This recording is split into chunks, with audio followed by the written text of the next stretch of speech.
continuar con las disertaciones que están previstas. Acá la arquitecta Díaz y el arquitecto Grandal van a hacer una presentación, son del Distrito 1, van a hablar sobre la gestión urbana territorial y la aplicación de la 8912. Luego de ellos va a hacer su presentación la arquitecta de Stefano del Distrito 4 del CADVA hacia una nueva normativa territorial, y finalmente el arquitecto Rodríguez va a compartir unas reflexiones con nosotros desde el Distrito 6 del CADVA. Luego de las presentaciones vamos a habilitar una ronda de preguntas, de reflexiones para compartir y hacer el cierre de por lo menos lo que son las actividades de esta mañana, y retomaremos alrededor de las 15:30 las actividades que están previstas.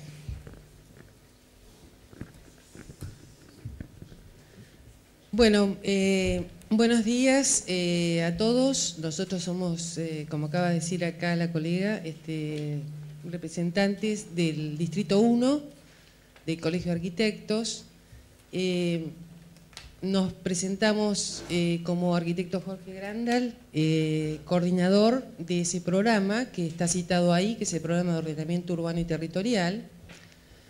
Un espacio que creó el Colegio de Arquitectos ya hace unos años y que nos ha convocado a aquellos que está abierto, es un espacio abierto a todos los colegas, por supuesto, del distrito, pero en realidad, bueno, nos hemos sumado a ese espacio algunos que de una u otra manera tenemos interés, tanto en el tema de la ciudad como el territorio, y fundamentalmente algunos hemos tenido ya o tenemos una práctica en la planificación urbana y territorial desde distintos lugares, de modo tal que el colegio realmente nos ha brindado esa posibilidad y la estamos utilizando. Quiero decir además que el arquitecto Jorge Grandal, además de ser un amigo personal, un destacado arquitecto platense, es consejero actual del colegio y bueno, ha tenido una práctica intensa en la planificación. En mi caso, yo soy docente universitaria, estoy en 2 cátedras en la Universidad Nacional de La Plata, una de planeamiento físico 1 y 2 con el arquitecto Bono, y también en uno de los talleres de arquitectura que tiene la facultad a cargo del último curso, 6º año, donde trabajamos en proyecto urbano. Trabajo además como investigadora en el Centro de Investigaciones Urbanas del IDEAB, y actualmente también estoy trabajando en la Dirección de Ordenamiento Urbano y Territorial desde hace ya unos cuantos años. No voy a decir cuántos porque yo soy muy joven, así que prefiero omitirlo, por una cuestión de coquetería. Bueno, el tema que habíamos traído y que nos motivó un poco, porque esto lo hemos discutido mucho en el colegio y por distintas razones, atinentes fundamentalmente a nuestro distrito, es el tema de la gestión urbana. Todos, tanto Jorge, yo y otros colegas, como hemos trabajado fundamentalmente en provincia, y en el caso mío sigo trabajando en la dirección, el tema de la ley lo conocemos bastante y hemos tenido la posibilidad de interactuar con todos los municipios de la provincia de Buenos Aires, o la gran mayoría. De modo tal que nos parecía importante, a raíz de esta extraordinaria convocatoria que tiene el colegio de ustedes, en haber tomado esta temática, porque se habla poco del tema. Es cierto, se ha dicho acá que es una temática difícil, es una temática poco seductora. En realidad los arquitectos tenemos en nuestra currícula, en la facultad, un par de materias, y yo me atrevería a decir que de alguna manera son introductorias al tema de la ciudad y del territorio, y fundamentalmente aparecen como un espacio lateral casi para especialistas y de posgrado en aquellas facultades como la nuestra que tienen especializaciones de posgrado. En general, la temática es de los últimos años y a nuestro modo de ver, no está introducido en la conciencia del estudiante desde los primeros cursos. El tema de la ciudad como un tema asociado a la arquitectura y no divorciado de la arquitectura. En este camino nos pareció importante entonces hablar de la gestión urbana con relación a la aplicación, concretamente, y vamos a eso. Algunos datos, yo les traje algunos datos porque me parece que son interesantes a los fines de lo que hemos tratado de hacer en este documento, que es parcial, que es objetivar el estado de situación de la ley 8912, ser objetivos, tratar de ser lo más objetivos posibles de cómo apareció, de qué se trató, quién la hizo, para qué la hizo, por qué se hizo, y qué fue lo que ocurrió en el proceso de transformación de la ciudad y territorio en la provincia de Buenos Aires a partir de la fecha de sanción.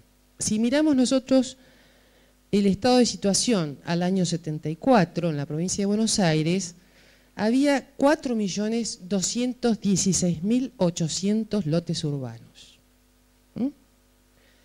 El 34% estaba edificado.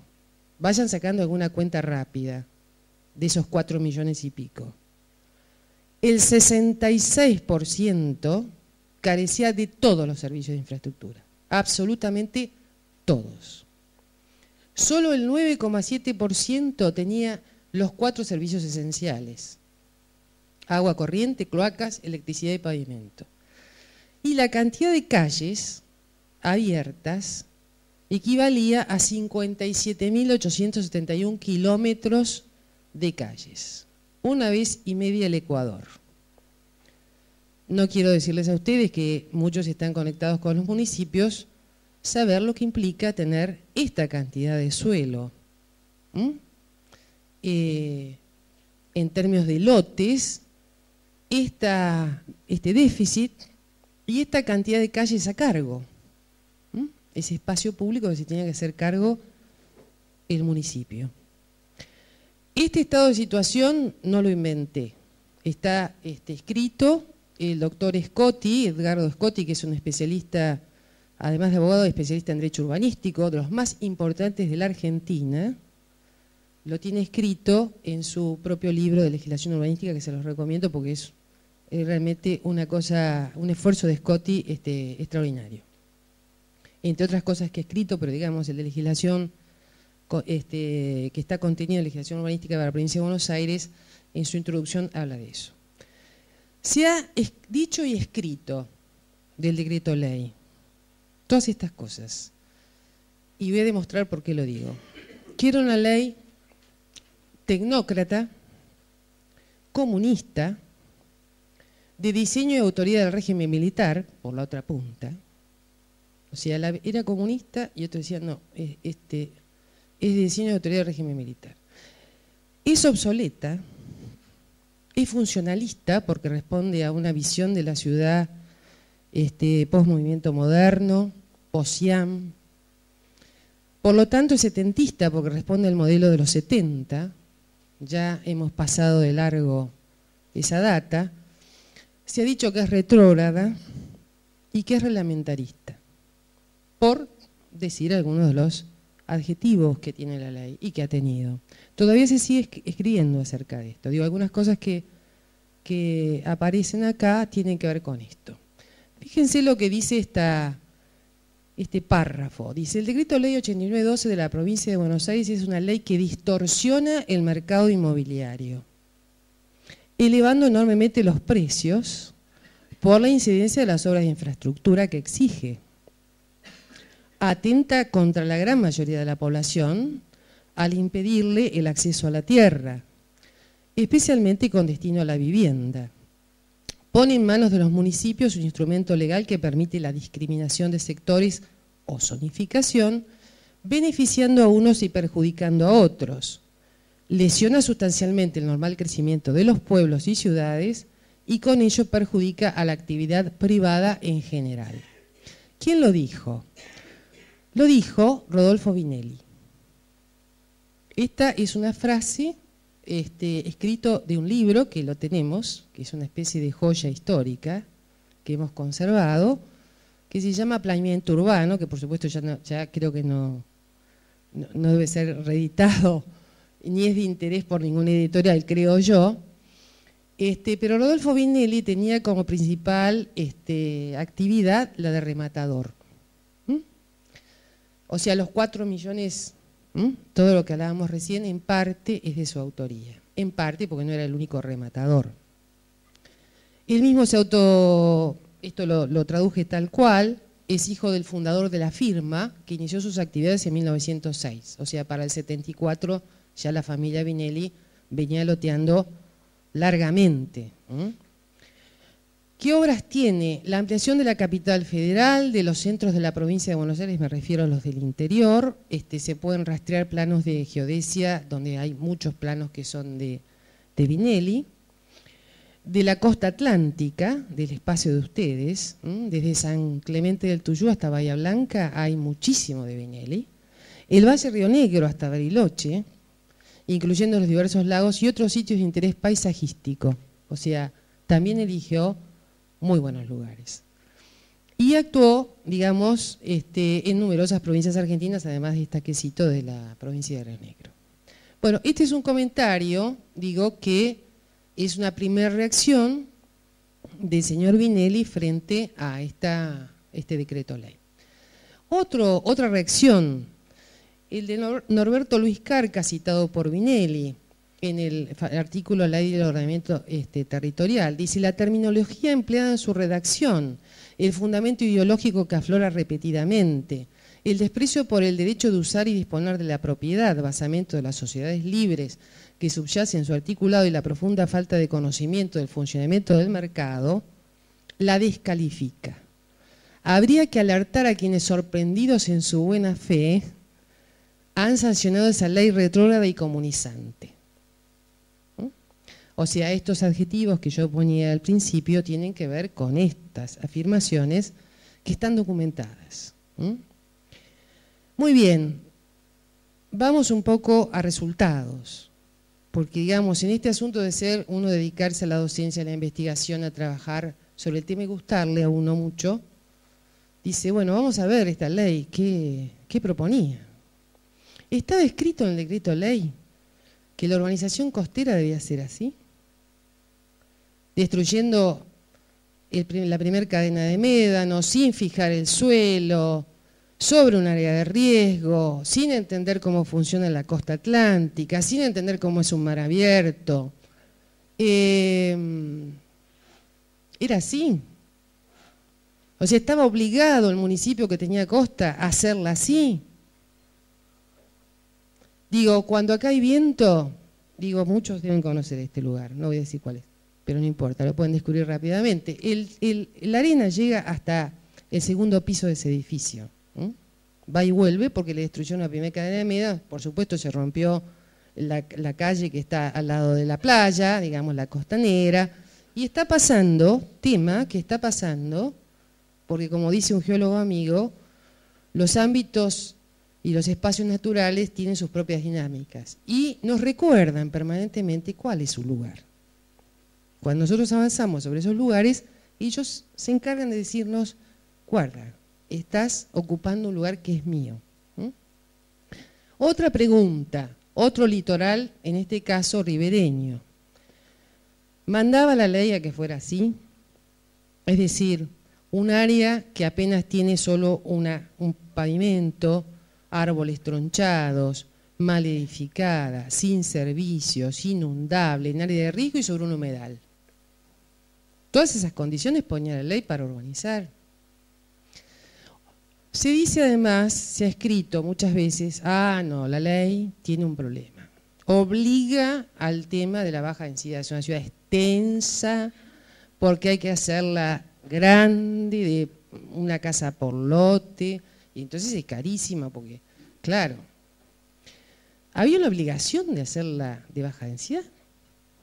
O sea, la ley pone un piso y un techo. Alguien puede decir, bueno, recién se habla, puede ser que uno discuta el piso y el techo, pero digamos, de una vivienda con 4 habitantes ¿no? en un lote a 2.000 habitantes, hay un universo grande.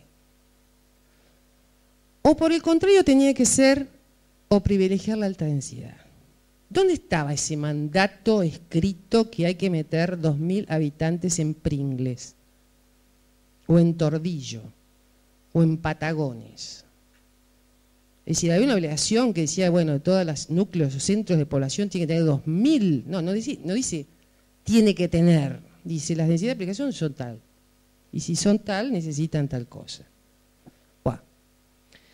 Pregunta, ¿morfologías ajenas a las preexistencias en barrios? Recién también se hablaba de barrios que tienen un carácter, que tienen una tradición, que tienen fundamentalmente es un carácter, ¿no? Un modo de ser usados, un tipo de construcción, una propia arquitectura que está construida a través del tiempo. Digo, este divorcio entre el carácter de la ciudad, sus barrios, la forma de utilización de esos lugares por la gente, y el diseño de las normas. ¿Las normas se hacen cargo de esas preexistencias o le ponen la máxima así, el dibujo, y vamos para adelante? Porque esto, evidentemente, más allá de que no tiene premios, porque está entre medianera, también es un impacto fuerte de alteración morfológica de la manzana. Ahora, estas cosas hay que mirarlas antes de poner los números. Maximización de la renta o preservación del patrimonio. Otra cuestión que está siempre dando vuelta y sobre todo ha sido noticia en Buenos Aires, en Caballito, en lugares así emblemáticos de fuerte carácter urbano, digamos, con un paisaje muy singular y muy querido por la gente. A veces ocurre que, por un lado, la propia municipalidad tiene un área de patrimonio y se dedican a catalogar, a hacer, una cosa maravillosa. Y por el otro lado, hay alguien que está diseñando las normas y no está mirando el patrimonio. Y no hay articulación entre la dirección de planeamiento y la dirección de patrimonio. Entonces esta foto que yo traje, ahora ya no es más así. Esto era así hace el año pasado era así. Tenía 2 casas racionalistas, muy interesantes, una a la par de otra. Lamentablemente la foto completa no la tengo. Como ustedes ven, la hechura de la casa es un típico ejemplo de racionalismo argentino, digamos que hay en Bahía Blanca, hay mucho, acá en La Plata, en muchos lugares, y larga una normativa que permite, porque está sobre avenida, frente a plaza, qué sé yo, la máxima altura y todo lo demás. Con lo cual, esto fue generalizado a todos los barrios, no al área central, sino a todos los barrios, independientemente de su característica, y obviamente el mercado no es sonso, el área central era alto el precio de la tierra, se corre un barrio. ¿Dónde quedó este patrimonio? Por supuesto pasa por arriba del patrimonio y todo lo demás, ¿no es cierto? Lo que sí, lo que no, lo que está. Bueno. Esta contradicción entre normativa y lo que tenemos hizo que estos 2 lotes ahora ya están demolidos, es decir, estas 2 casas no están más, y se está construyendo un edificio. Por supuesto, no estoy haciendo juicio de valor de la arquitectura, que es muy buena y además es de gente amiga, pero muy buenos proyectistas, pero digo, independientemente del resultado y la modernidad y el avance de tiempo y lo que necesitamos ayornar estas cuestiones, también es verdad que si queremos proteger el patrimonio, alguna cosa tenemos que articular, para que una cosa no se lleve por delante a la otra. La pregunta es, con respecto a el decreto ley, y mirad estas fotos, si el decreto ley sigue siendo un obstáculo para el mercado inmobiliario. Si realmente el problema es que es un problema. Es un problema porque necesita la máxima rentabilidad, la maximización de la ganancia, y entonces, ¿cuál es el problema? ¿Dónde está? Si es ese el problema o si el mercado sabe adaptarse cuando le ponen un límite. Y le dicen es hasta acá. ¿Y quién determina el límite? Pregunta que se las dejo. ¿Y hasta dónde se está dispuesto a sostener el límite? Es decir, si estamos dispuestos a sostener los límites o si nos vamos sumando a lo que el mercado hoy va diciendo de una manera u otra. Vivienda ciudad, sectores sociales que necesitamos dar nosotros y tener un compromiso real, porque para eso la mayoría, supongo que son de universidades públicas, nosotros creemos que hay que tener un compromiso cada vez mayor, porque nos ha financiado esa posibilidad de acceder a la universidad y a un estudio de estas características. La devolución, el Estado actuando. ¿Vivienda ciudad? Pregunto. Vivienda que, ahí está. ¿Dónde está la calle, la vereda, los servicios, las escuelas, los jardines de infantes, que acompañan a la vivienda social de aquellos que necesitan más atención de salud, más atención de educación, más servicios, más calidad? No peor, mejor. Integración a la ciudad, hablamos recién. ¿Somos todos ciudadanos o hay algunos más ciudadanos que otros? En función de que esto está mirando al campo. No les traje la otra porque ya es ominosa. Estaban las ovejas al lado. O sea, la integración a la ciudad es una práctica, no es un discurso. Digamos, todo esto es una práctica. Me pregunto, en el siglo XXI, para no volver al medioevo, digo, ¿no? Hablando de la historia del urbanismo y de la ciudad. En el siglo XXI, ¿se puede sostener, alentar y o tolerar que los sectores más pobres de la sociedad no accedan al suelo urbano, asegurándole unos mínimos tales como que el terreno no se inunde, posea accesibilidad, tenga servicios básicos de infraestructura como electricidad, red de agua y cloacas, o por lo menos servicios de excreta mínimo que le garantice la salubridad y que además funcione? Y además, tenga el equipamiento básico de educación y salud. ¿Se puede sostener esto? Hoy decir que, digamos, tolerar que no lo tenga, digamos, o que tenga parcialmente, o bueno, o habrá que subsidiar realmente, hacerse cargo del tema. El Estado tendrá que hacerse cargo, si no puede pagar el servicio, subsidiarlo, si no puede acceder a una tasa bancaria, hablar con los bancos. Es decir, ¿cuál es el tema? ¿Es un tema exclusivamente de calidad o es un escenario un poco más complejo, financiero, de sostenimiento, de reconocimiento de que el problema existe?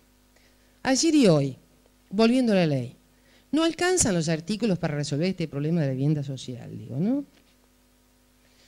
Los artículos 87 a 90 del decreto ley, para atender esta problemática,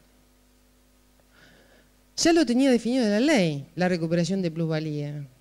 Acá están, hay que volver a leer, 87-90. Edificación necesaria, ¿sí? Con plazo concreto. Si no edifica, expropiar y se remata y se larga de nuevo al mercado. Es una forma de regulación. Lo tenía definido de la ley, lo tiene definido. Digo, sugiero 85 a 90, si quieren, para ir. Bueno, y si se tiene un servicio que alguien tiene que pagar y el frentista no lo puede pagar porque es un pobre, el Estado tiene que actuar. Pero lo que no puede negar es que ese pobre necesita tener agua segura.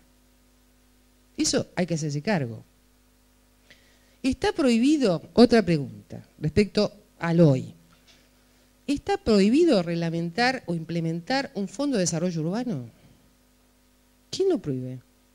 ¿Un banco de tierras? ¿Un convenio urbanístico para recuperación de plusvalías? Están en muchas ordenanzas y efectivamente son práctica concreta estas figuras, como la aplicación de recursos administrativos, etcétera, en la medida que se quiere. Y no están prohibidos. Lo cual quiere decir que si la ley no lo prohibió, porque no dice no se puede hacer tal cosa, dio esas medidas del 85, 84 al 90, pero además tenemos estas. La pregunta es, frente a la pobreza urbana y el déficit habitacional, ¿preferimos observar y describir el fenómeno o actuamos utilizando instrumentos que están disponibles? Porque si queremos, el lunes, hoy es viernes, el lunes podemos empezar. O sea que es una decisión. Pregunta, ¿son un producto del decreto ley 8912 barrios sin infraestructura que no pueden subdividirse ni escriturarse? ¿Localizaciones en sitios no aptos? ¿Ocupación de plazas y reservas fiscales? ¿Ocupación de reservas naturales o parques provinciales? Excepciones poco transparentes para emprendimientos privados puntuales. Ampliaciones urbanas sin justificación y respaldo técnico urbanístico. Se puede ampliar en cualquier cosa, cualquier manera, porque vino un tipo, pasó por un lado y dijo, mire, yo quiero lotear, y entonces vamos para adelante. Sin mirar decimos que sí. Autorizaciones de localización de barrios y urbanizaciones cerradas que generan y acentúan la fragmentación socioespacial, porque no son un producto de Mandrake. Existen porque alguien las autoriza.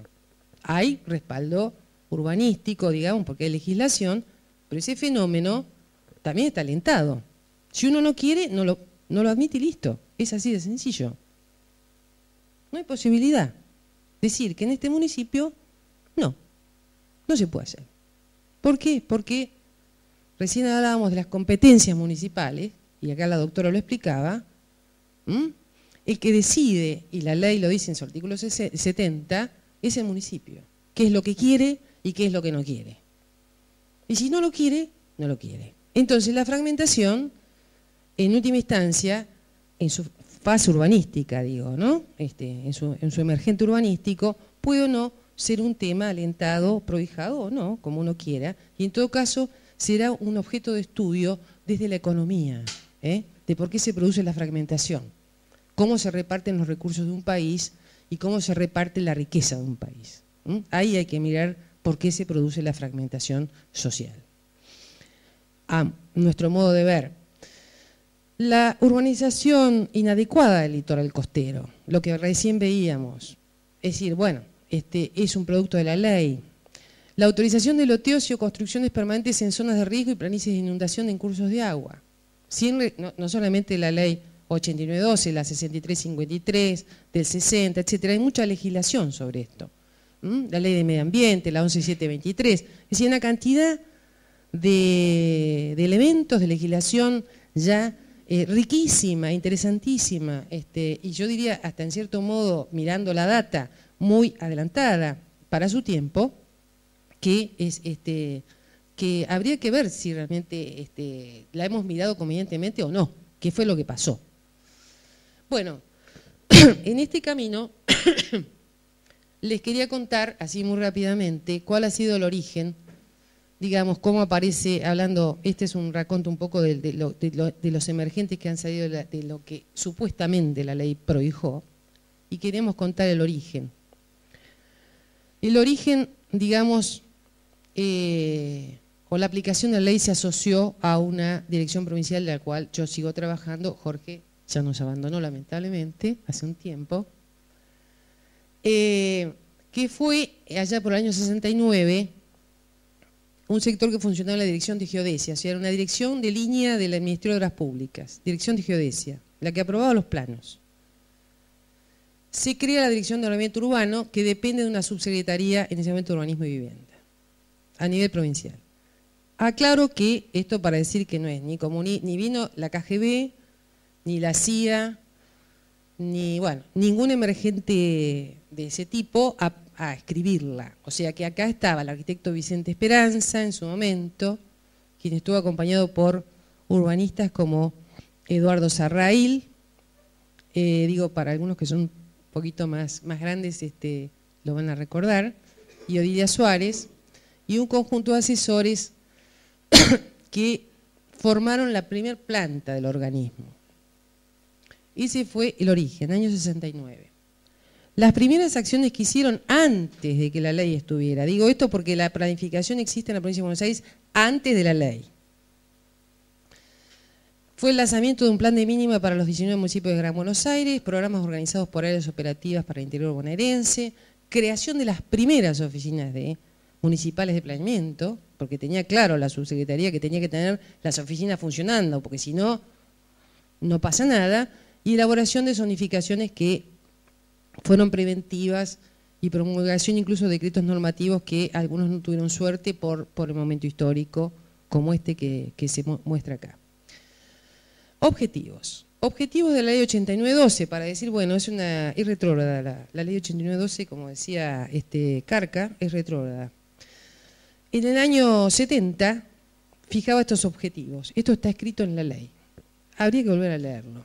Puse palabras clave, que son nada más que algunas palabras que remiten a temas o a disciplinas o a conceptos que hoy son de plena actualidad, como la preservación y el mejoramiento del medio ambiente, la proscripción de acciones degradantes, la creación de condiciones físico-espaciales para la vivienda, la industria, el comercio, la recreación, la infraestructura, el equipamiento, los servicios esenciales y la calidad, vuelvo a insistir, del medio ambiente.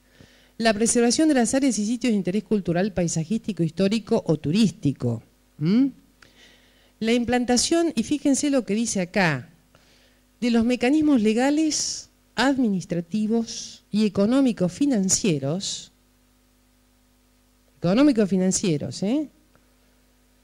que doten al gobierno municipal de los medios que posibiliten la eliminación de los efectos o excesos especulativos. Porque es la respuesta al rematador esta ley. A fin de asegurar que el proceso de ordenamiento y renovación urbana se lleve a cabo salvaguardando los intereses generales de la comunidad. No habla de unos pocos, habla de todos. Otro tema de enorme actualidad, posibilitar, ya hace casi 40 años va a ser que está escrito esto, la participación orgánica de la comunidad en el proceso de ordenamiento territorial. Lo dice la ley. Como medio para asegurar que tanto a nivel de la formulación de la propuesta como de su realización, o sea, está hablando del proceso de planeamiento, no del fin, sino del proceso, se procure satisfacer sus intereses, aspiraciones y necesidades. Te está llamando la atención y te está diciendo en aquel momento, ojo que esto no es para vos, es para que realmente la gente participe y defina a dónde quiere ir. Y por último, dice propiciar y estimular la generación de una clara conciencia comunitaria sobre la necesidad vital de la preservación y recuperación de los valores ambientales. Vuelve a aparecer el problema valor ambiental, ahora se habla de ecología, una serie de cuestiones que han tomado, bueno, esto ya estaba dicho en aquel momento. Se ha dicho también que la ley se sancionó y que no hubo más políticas de la provincia, cosa que es relativamente cierto. Ha sido un escenario muy variopinto, muy de luces y sombras, pero traemos acá un periodo histórico, esto es un dato objetivo de la realidad, periodo 83-90, pongo 1983, 1990, provincia de Buenos Aires.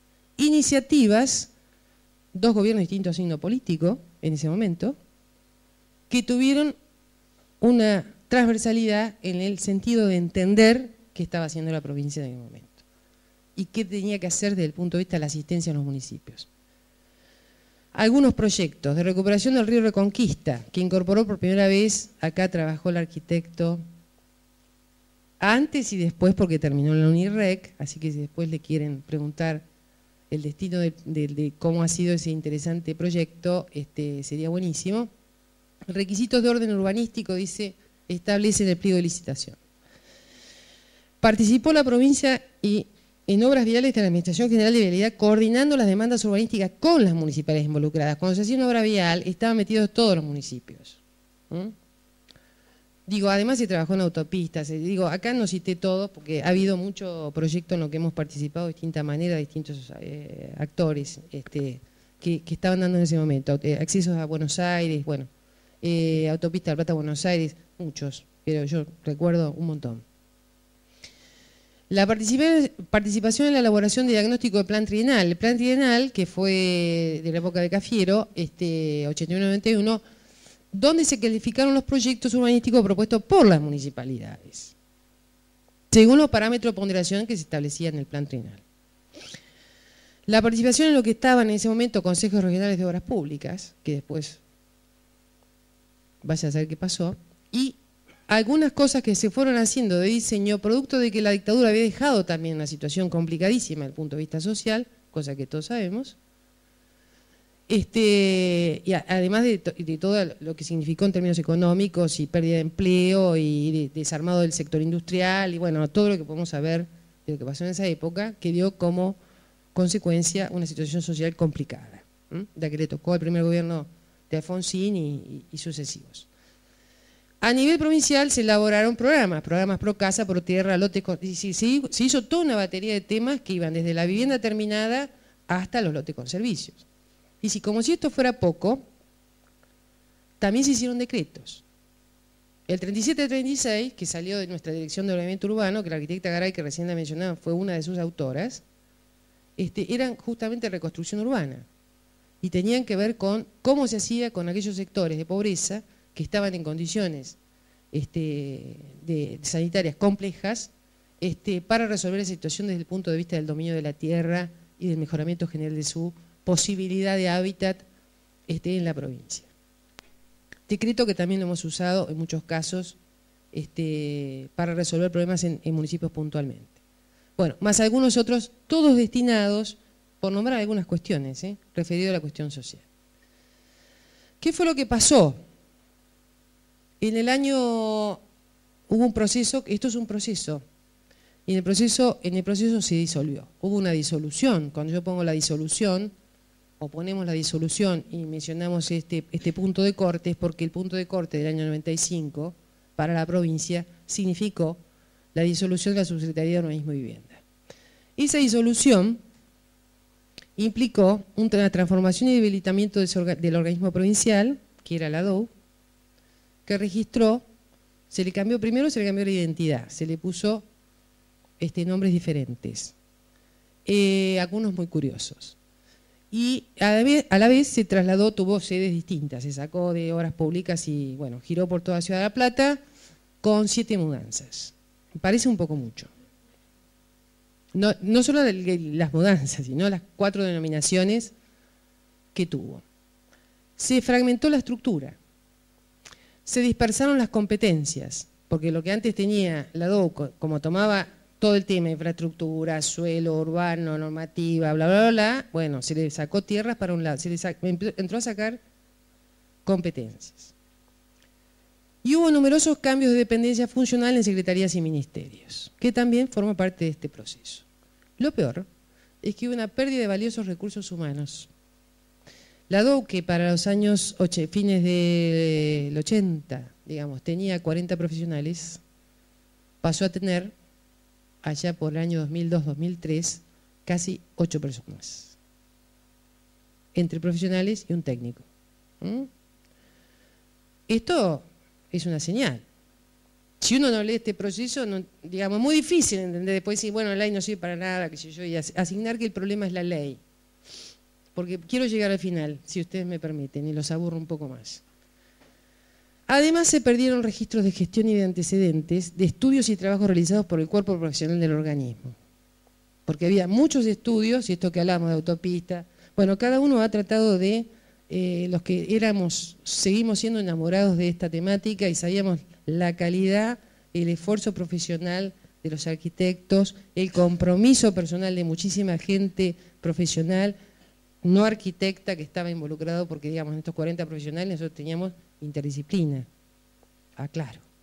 O sea, había gente que no era de nuestra especialidad, teníamos geólogos, teníamos antropólogos, teníamos especialistas en historia, bueno, había, digamos, dentro de lo que se podía, se trataba de sacar,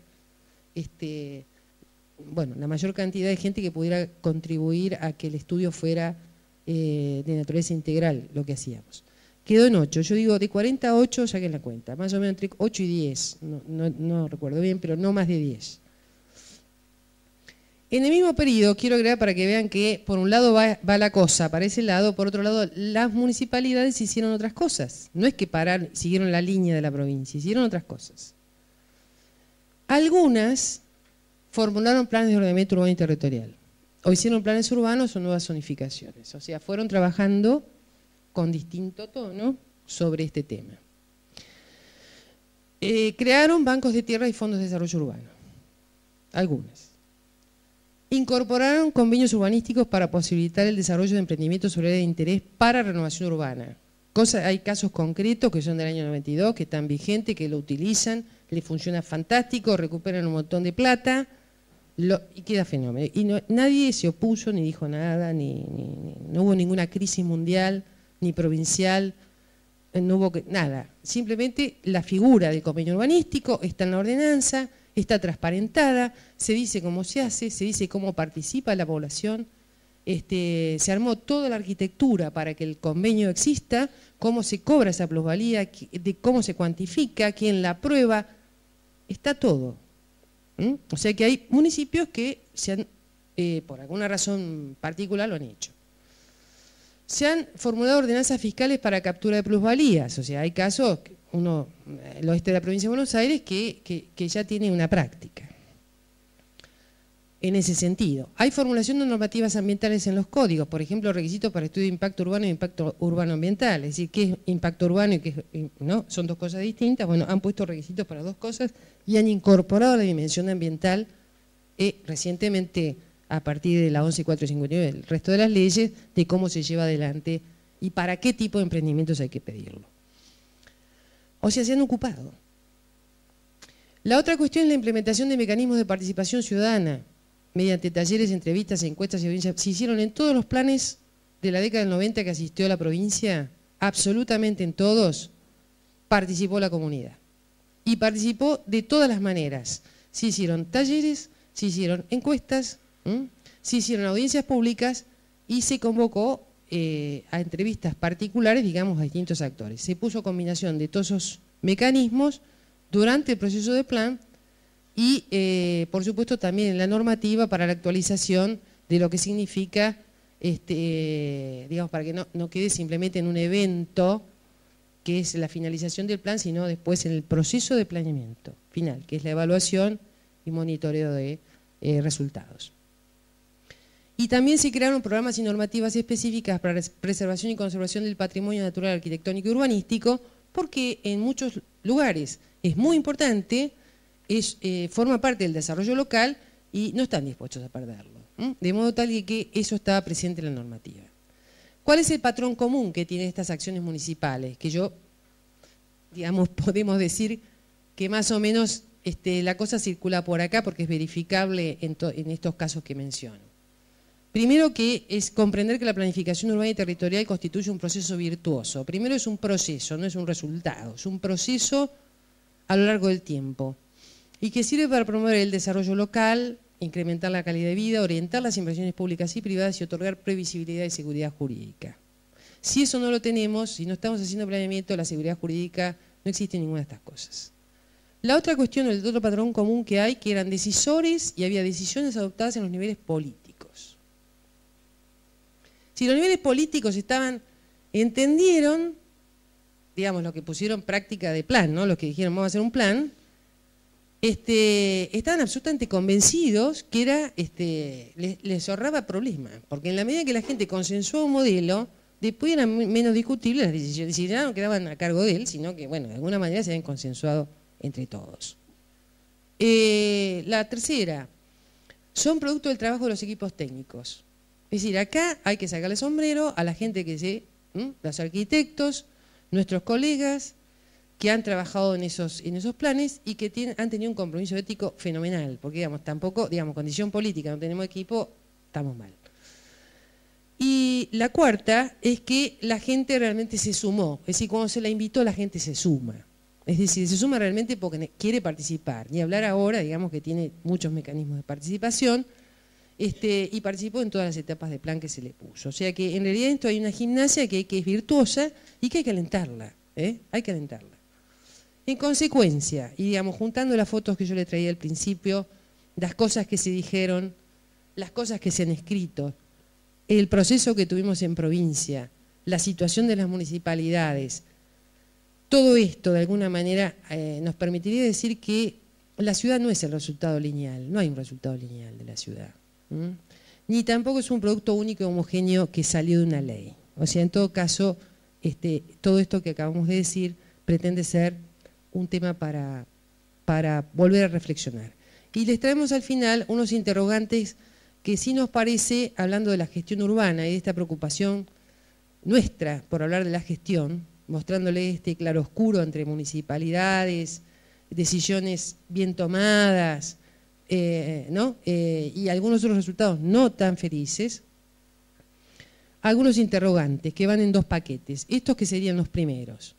Los cuadros decisionales. Los decisionales. conocen la existencia de una legislación urbanística y normas complementarias que están vigentes, saben los intendentes, los concejales. Digo, no, me refiero al conjunto de los que deciden. ¿Saben de que existen las normas? Una pregunta que hago, no estoy haciendo juicio de valor. Ustedes después podrán saber si es así o no. Segunda pregunta, hay 135 municipios, porque el ESAMA acaba de ser, el año pasado, creado como municipio al lado de Chascomús, o sea que son 135. Pregunto, ¿hay 135 oficinas de planeamiento que atiendan la problemática urbana territorial dotada de suficientes recursos humanos, tecnológicos, computadora, GIS, bueno, qué sé yo, pendrive, económicos, ay mire, no, el plot, no se puede hacer, de apoyo necesario, que estén actuando de manera continua, continua, desde la vigencia del decreto de ley, o más o menos continua, vamos a ponerlo así, aunque sea más o menos continua. Bueno. Si no es así, ¿cómo articular un plan que, pregunta que nos desvela a nosotros desde el colegio, como arquitectos, ¿no? ¿Cómo articular un plan que permita dotar a esas oficinas municipales de recursos humanos suficientes y adecuadamente capacitados? Porque en realidad hay que tener mucho arquitecto, hay que tener geólogo, hay que tener un abogado, hay que tener varias personas ahí, ¿no? ¿Cómo se hace? Cuarta pregunta, ¿los equipos municipales afectados a la planificación urbana hoy y territorial son interdisciplinarios? Bueno. En general, uno se encuentra que hay un colega que es multipropósito. Se ríen porque es verdad. Bueno, no estoy diciendo nada que no... Creo que, bueno, digo, se puede discutir todo, pero nosotros queremos objetivar este proceso. Y la pregunta, o las preguntas que nos parece que habría que detenerse, o tienen que ver con estas cuatro. ¿Qué jerarquía debiera tener hoy la planificación de la ciudad y el territorio en el contexto provincial, regional y local? Primero, ¿qué es la que tiene? Y los invito a una reflexión. Desde el punto de vista de la jerarquía. Y segundo, ¿cuál es la que debiera? Porque por ahí nosotros tenemos una mirada que nos parece muy importante, pero al resto del conjunto social no le parece tan importante. Entonces, y habría que ver qué es importante y qué no es importante y qué jerarquía tiene para ver qué es lo que se puede hacer. Cosa que no sabemos nosotros, Tenemos algunas cosas dando vuelta, pero personalmente no. Seguimos discutiendo allá en Distrito 1. La segunda, ¿cómo articular decisiones sobre el territorio que constituyan políticas de Estado y permitan hacer planes sustentables en el tiempo? La sustentabilidad en el tiempo, no que se dijo hoy y mañana lo cambiamos y pasado no sé qué, la provincia decía una cosa y la nación qué sé yo. Bueno, ¿cómo se recrea un sistema de planeamiento? Porque, digamos, la ley plantea un sistema, digamos, mal, bien, si quiere, podemos opinar muchas cosas de la ley, nosotros también tenemos opinión, de algunas cosas que habría que cambiar, pero las preguntas no son para nosotros de tipo reglamentarista, son cuestiones de, por lo menos en nuestra visión, discúlpenos, es un poco de recrear el sistema. Estamos viendo a ver si es posible asegurarlo, porque si no es posible asegurarlo, ¿cómo debieran calcularse los recursos financieros afectados a la planificación urbana y territorial en sus distintos niveles, provincial, regional y municipal? Porque si vamos a diseñar una ley, que fue lo que le pasó a la ley 8912, no tenía asignados recursos. Si una cosa no tiene la ley, o el decreto de ley, es asignación de recursos.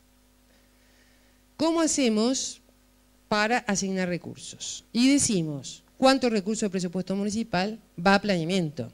¿Cuántos recursos del presupuesto municipal va a la articulación de las obras provinciales con relación a los municipios, con las regiones, con todo lo que quieran? Financieros concretos y además ponemos la última. ¿Cómo hacer intangibles esos recursos frente a las urgencias políticas de corto plazo? Porque también le asignamos un recurso y después va a parar, se volatiliza en otro lado. Bueno, Nosotros creemos que no es que seamos fanáticos defensores ni talibanes de la ley 8912, ni somos fanáticos religiosos. Lejos de eso, creemos que cualquier ley que nos propongamos hacer, o que cualquier aporte en ese sentido que querramos hacer a los legisladores, por sí mismo no va a cambiar la realidad. Si la realidad no va a cambiar porque tengamos una ley novedosa, nueva, divina, qué sé yo, porque no... sería, a nuestro modo de ver, una suerte de pensamiento mágico. Puede aparecer, digamos, algo si hablamos de la jerarquía del tema, y si hablamos de los recursos, y si afectamos recursos. Nosotros creemos que va por ahí. Si no, le vamos a hacer cosmética, lifting, qué sé yo, le podemos hacer al 8912, podemos crear una ley marco y tener el 8912, podemos hacer 1000 escenarios legales jurídicos, jurídico-normativos.